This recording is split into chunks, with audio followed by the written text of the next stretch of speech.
Et on se retrouve en direct pour Chronocac. La bourse des paris a démarré sa séance avec une belle hausse, plus 1%. C'est donc le moment de s'intéresser à l'indice parisien avec vous, Mathieu Serron. Bonjour. Bonjour Zine, bonjour à tous. Vous êtes trader et fondateur de Galileo Trading. La côte parisienne s'installe donc au-dessus des 7700 points et même 7800, 7827 plus exactement au moment où l'on se parle. L'apaisement des tensions sino-américaines sur les droits de douane a rassuré les investisseurs dans la foulée de cet accord commercial trouvé jeudi dernier, lui aussi, entre Londres et Washington. Une dynamique positive qui apaise les marchés, donc.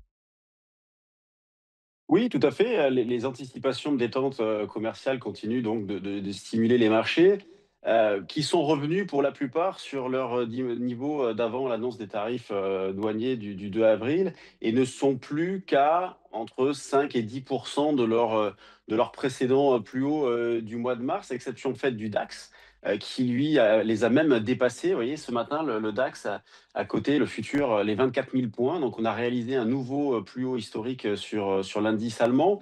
Une actualité extrêmement dense ce matin. Vous en parliez avec, bien évidemment, un accord commercial États-Unis-Chine concernant les droits de douane. La surtaxe de 145% imposée par les États-Unis pourrait revenir aux alentours de 60% comme initialement prévu. Et en sens inverse, les droits de 125% imposés en riposte par la Chine seront eux aussi réduits.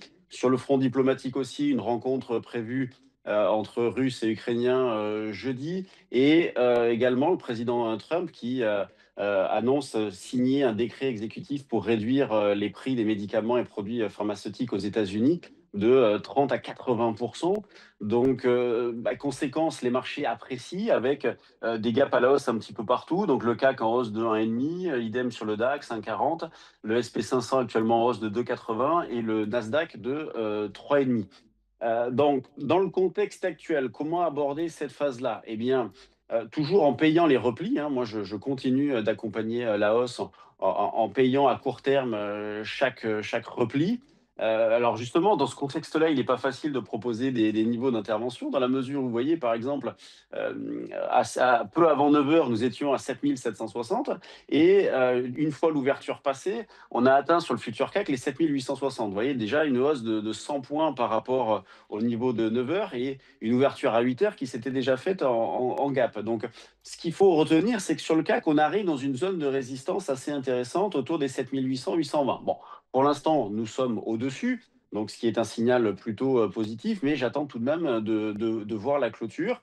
On arrive également sur le Nasdaq et le SP 500 dans des zones de résistance assez fortes.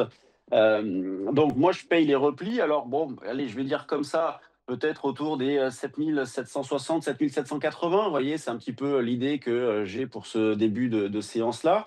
Je paye les replis tant que nous sommes au-dessus des 7 550. Donc, je prends à court terme ce premier pivot.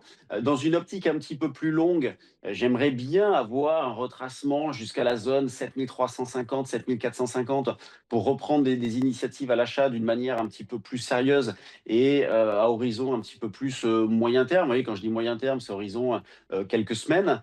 Euh, pour aborder cette phase-là plus, on va dire, plus tranquillement, eh bien, sur les options, il redevient possible d'acheter des options, d'acheter des puts, hein, notamment, par exemple, pour faciliter les achats, pour éventuellement couvrir des portefeuilles, pour prendre un petit biais baissier pour ceux qui sont contrariens, dans la mesure où la volatilité a beaucoup baissé ces derniers temps. Et sur le cas que nous sommes autour, nous avons une volatilité implicite autour des 16. Donc, se mettre acheteur de put pour faciliter des achats sur repli, moi, c'est l'approche que je privilégie actuellement.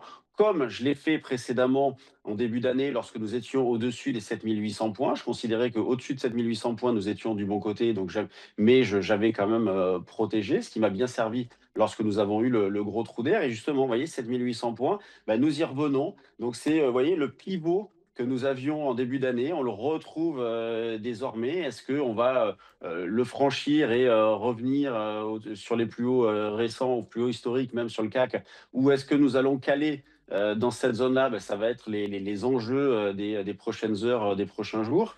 À noter également que sur le CAC, c'est la semaine de l'échéance, donc ça va très vite, hein, dans la mesure où le vendredi, c'était le 2, et bien on a une échéance dès ce vendredi-là. Et en catalyseur de la semaine, nous aurons notamment aux États-Unis demain les chiffres de l'inflation CPI et les mêmes chiffres en Allemagne mercredi matin.